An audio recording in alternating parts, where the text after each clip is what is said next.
Es uno de los autores más importantes de la literatura universal. Miguel de Cervantes tuvo una interesante y azarosa vida, cuyas experiencias supo transformar genialmente en literatura. Pero sus avatares generales son los de muchos de sus coetáneos y propios de la época en la que le tocó vivir. Conocer la vida de Miguel de Cervantes es conocer la vida en el Siglo de Oro.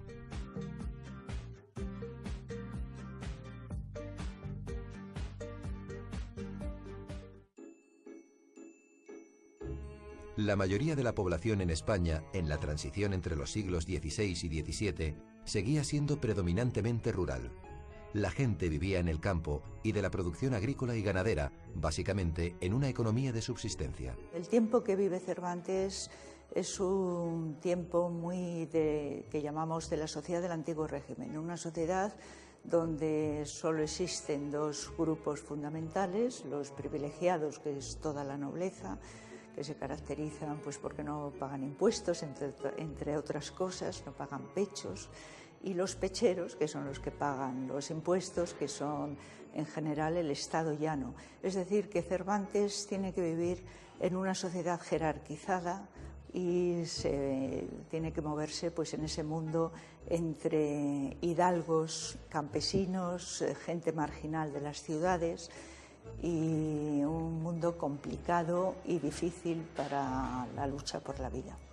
En una sociedad en transición, con el surgimiento de una nueva organización económica, con la transformación paulatina del sistema de valores y con el inicio de una nueva visión del mundo, la gente no permanece en su lugar de origen y condición por mucho tiempo. Los caminos son continuamente transitados por viajeros que buscan una forma de sobrevivir o mejorar. El padre, el abuelo, así como el propio Cervantes, son un ejemplo de ello. Las tres generaciones repiten el mismo tipo de comportamiento.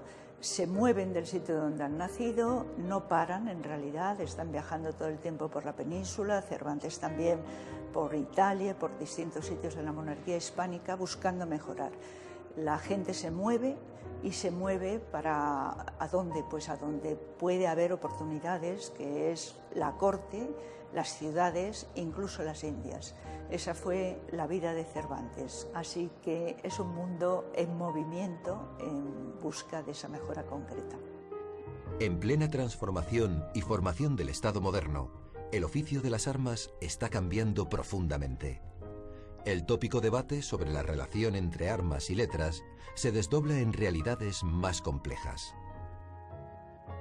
Es el momento en que los caballeros de armadura, la gran caballería de la Edad Media, ha pasado ya a la historia. Las armaduras se utilizan más como ornato, como parada para los actos pues más o menos de fiesta, porque los ejércitos del rey han sustituido ya a los ejércitos típicos señoriales, feudales, por un lado, y por otro la caballería pesada ante la pólvora y ante la nueva organización de la infantería, los piqueros, los arcabuceros, está ya periclitada. Es todo un diálogo, como digo, entre armas y letras apasionante, el que hay en la propia vida de Cervantes, en la época y también en sus libros. Si bien los ideales caballerescos del guerrero y poeta no tienen cabida en la sociedad moderna, el éxito de los libros de caballerías se prolongó durante 3 siglos. Estamos en una época en que el grado de analfabetismo es muy alto.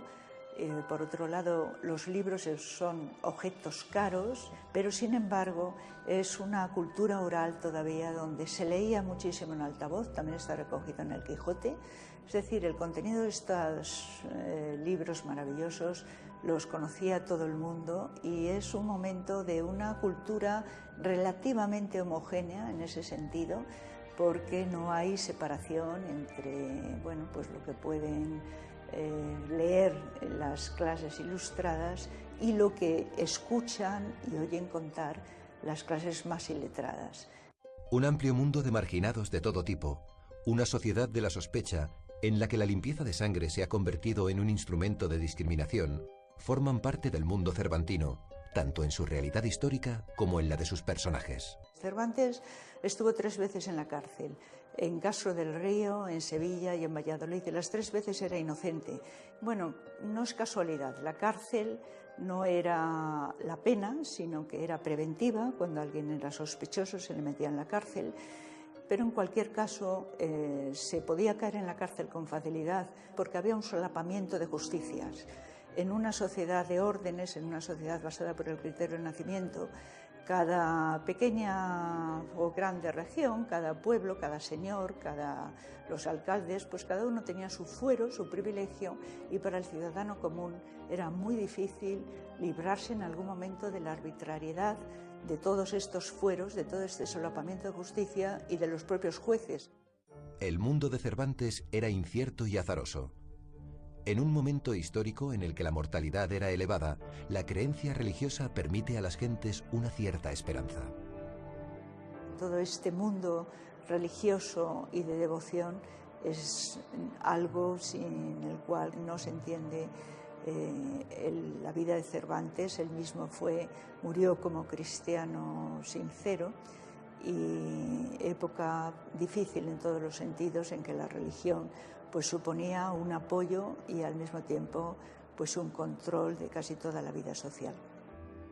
La situación teórica y práctica de las mujeres en el Siglo de Oro era una mezcla de discriminación y protección legislativa de la época. Los aspectos concretos de las mujeres que rodearon a Cervantes, las denominadas cervantas, son la clave para comprender el mundo cervantino.